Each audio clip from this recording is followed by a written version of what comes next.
How do we help kids these days get rid of their filler words? Well, in this video, which includes instructional footage, you're going to see me introduce what I think is the best tool for helping students to get rid of those doggone filler words.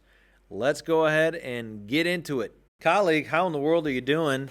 Happy pop-up debate number 4. If you're thinking, Dave, where's pop-up debates 1 through 3? Well, they're around here somewhere. If you Google them or YouTube them, look on my channel in the pop-up debate playlist, you'll find them. And that's going to give you a lot of context on this video and where my students and I have been up to this point in the school year. So today's date is the 2nd of October. We're doing our 4th pop-up debate. And now we're just at that place where I can start to push them. Really, pop-up debates 1 through 3, I'm not being very pushy. I'm not adding much criticism. I'm not trying to ramp up pressure much at all because the students are still getting accustomed to doing this. They're still learning, especially anxious students, that they can do this and not die. So we're kind of over that hump. We're past that initial horror of public speaking, and they're all starting to learn through experience that they can do this thing, this pop-up debate thing, and not perish. So today's prompt was, which of the land-based empires that we're learning about in Unit 3 are the most impressive? It's wide open. There's like 10 or so empires they could pick from. We've spent the whole front of class going through recent material that we've learned about these empires, how they legitimize themselves through art, religion, how they consolidated power, who their most important rulers were, how they financed themselves. So this content is fresh in their mind, and I want them to solidify this material because there's a lot of new material that they've encountered in the last couple of days of class. And so this pop-up debate's purpose is really about content review. That's what I want to happen here. In terms of their speaking ability or argumentation ability, I want to introduce one more part of PV legs. You're going to see me do that in the instructional video that it's about to come. And then really I need to begin to not enforce. It's not about enforcing, but I need to begin to reinforce these skills that I've taught them. I need to reinforce eye contact and encourage them in the moment to try it. I need to remind them more during debates that you got to remember to look to try to connect visually with as many folks as you can when you're speaking to a large group. And you'll see me do a little bit of that in the instructional footage that follows. One other logistical thing before we dive in, we did run out of time in this pop-up debate. So in the end of the video, I'll tell you what I'm going to do about that, and actually how that's a pretty normal thing that happens, because if you put a pop-up debate at the end of a lesson, you're kind of asking for it to run out of time, and that's okay. Just flip to the back of your packet, and in your opinion, which one of these states is the most impressive and why? Try to pick one intelligently. Last hour, there was a very, very clear winner in this debate. So I'm hoping you guys will have a more balanced debate. I want a lot of differing opinions. But which of these is the most impressive and why? You don't have to stick to the sheet. The sheet doesn't have Tokugawa, and the sheet doesn't have Aztec or Inca. Don't forget that why part. Why don't you try to get a answer to why?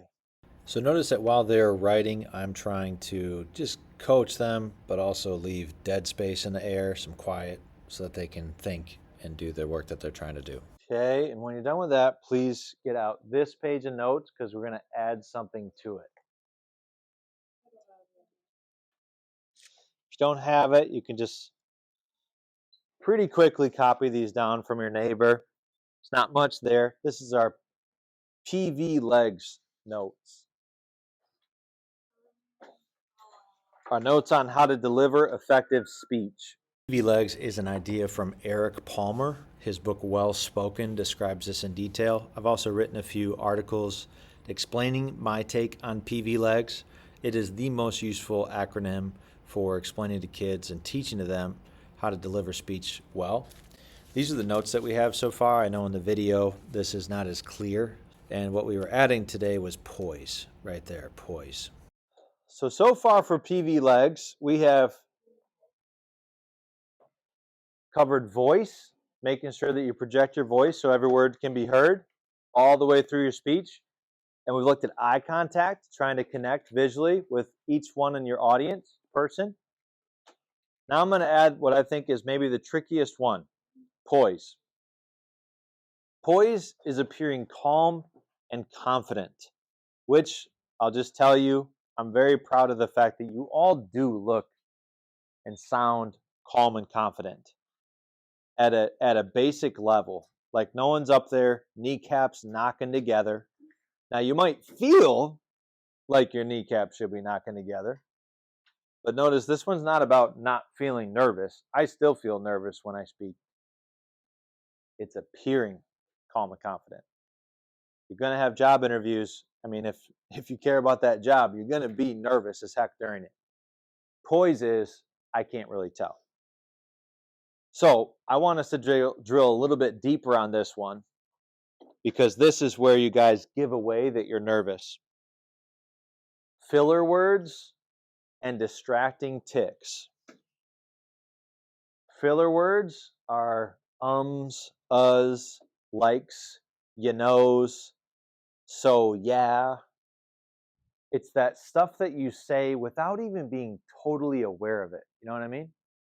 Have you ever seen yourself on video or something and you realize like, oh my gosh, I didn't know that I say like so many times? Well, in a few weeks, you are going to see yourself on video, because in a few weeks, I'm going to film you. I'm going to put it in a Google Drive folder for 24 hours. And in class, you're going to find your speech and you're going to judge yourself for these poise things. It's going to be a few weeks. Don't worry. It's not going to be like a public video. It's not going to be up forever. And you're going to see what's my filler words like. Do I have filler words that I use when there's a pause in my thinking? And what are my distracting tics like? You know what that word tic means? It's just like a thing that you repeat. So for some of you, it might be you blink your eyes a ton when you speak. I don't know if that's any of you. More common is fidgeting with your clothes the whole time that you speak. Doing a zipper the whole time that you speak. Playing with the strings on your sweatshirt. For me, always like fiddling with something in my hands. That's a distracting tic. Remember one year I had a student a couple years ago. She's one of my independent studies now. And she would always play with her hair. Always like swirl the same hair around. And I'm just like, that hair is going to fall out. You're going to lose that hair. So that's all that goes into poise. Today, when you speak during the pop-up debate, I'm asking you to really challenge yourself, because not only are you going to answer our question, you're also going to think about poise and voice and eye contact. That's a lot. Everyone needs to speak at least once. We will be getting as far as we can up to 9:40 or 10:40, and then finishing tomorrow. This debate, I decided to keep the camera on while the students were talking, just so that you can see a bit of what I'm doing during it, which is basically not much. I'm taking notes on who has spoken, putting a check mark next to each name when they speak, and I'm also building a tally of which states students are selecting as the most impressive, because I just want to see how balanced our argument is. And for those states that are under-selected, I'm going to incorporate that into tomorrow's work. And in a minute, you're going to see me interrupt a couple of times. So I'm going to let these interruptions play, and then I'm going to explain why I made that interruption. I shall disagree with my respected but erroneous colleagues who are choosing the Ottomans. Okay, great, the Ottomans. You think that they're impressive for their conquest. Conquest made possible by the enslavement of young Christian boys. That is not impressive. No, what's impressive is Mother Russia herself, okay? Picture St. Basil's Cathedral.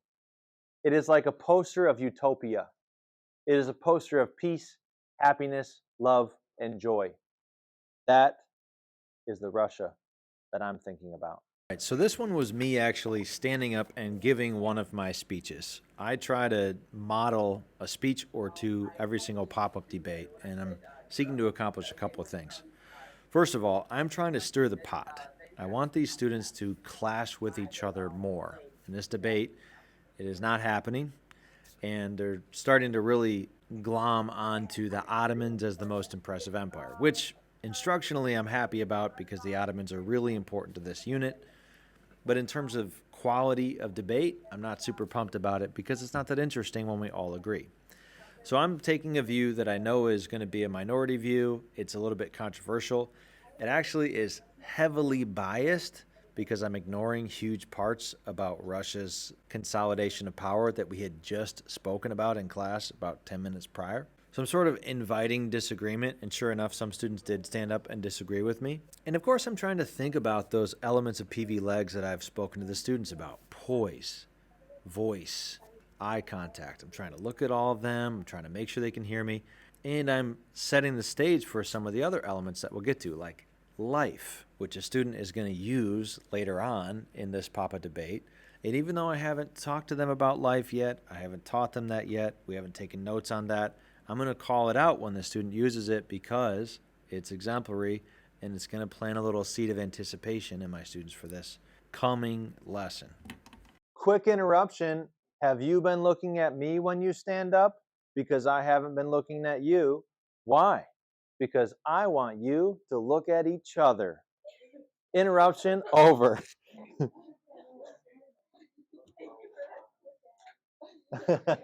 You're welcome. So that was not one of my speeches. That was a reminder of what we had just gone over, PV legs. And eye contact was one of the pieces that I introduced during Pop-Up Debate 3. It was the piece I introduced during Pop-Up 3. And I was just noticing that not a lot of them were using it very well. So I want to start to call attention to that and give that constructive feedback during the debates. Now that we're in Debate 4, I can start to be more critical in a constructive way. So this is the first of many times that I'm going to remind them of the skills that we're focused on during debate. I got to increase the pressure now that they're comfortable with the format. Jakey V, hit us with some hot stuff. We're just at that point of the debate where I'm having to call on students. That's not a problem if you get called on. It is something that they've identified is good if they don't get called on. It's kind of better to be able to volunteer yourself. They've mentioned that in post-debate reflections, but I am quick to remind them that it's not bad if you do get called on. Shh, guys, you don't want to be packing up, especially if you haven't gone, because I'm calling still. Very important for student comfort and safety to monitor what's going on elsewhere in the class and make sure that students are exhibiting some basic attentive behavior. So no crosstalk and no packing up, two things that are important. And at this point, we were starting to run out of time in the debate. Okay, so next up we have the student who's going to use life in his speech. And you'll even be able to tell because my little cheap lapel mic, it picks up, you can hear his voice, more like his tone of voice. But he's just very confident. He blows up out of his seat, just kind of demands attention. And so I'm going to call that out after he's done. I disagree with Mr. Stewart's first speech because I think it is very fascinating that the Ottomans took Christian boys and turned them into slaves, turned them into government administrators that made them stronger. All right, I want you to remember that speech right there. That was filled with life. Ellie, thank you. That was a classy waiting that you just did. Yes, he had a lot to say. There, I also called out a student for just yielding the floor effectively because this is something that they don't always do well, and Ellie did. Nice work. Crawford. We might get through this. Kate the Great. Lincolnius. Oliver. Nice, Oliver. Solid recovery. Love it. Oh, Crystal, okay.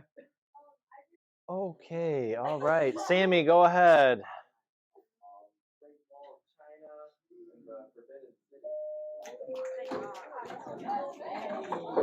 Chris did end up running out of time here, which sometimes happens. So what I'll do tomorrow, you can actually see the slide is already pulled up, is for that hour, they're going to be just finishing. That'll be our first in-class activity is we'll finish with students who haven't gone yet. And just to make it so it's not just like 3 kids standing up and sharing and then we're done, I'm going to try to challenge the rest of the students who have already spoken to recall what they argued about yesterday and see if they can undermine their own argument from yesterday. So that's going to be maybe a 5-minute activity max, but it'll get kids thinking more about their argumentation and how they can play with argumentation. In terms of public speaking delivery skills, I'm going to camp out where we're at on poise, eye contact, and voice, because I think eye contact we're not demonstrating enough mastery of. There's just still a lot of kids staring at me. Voice seems great.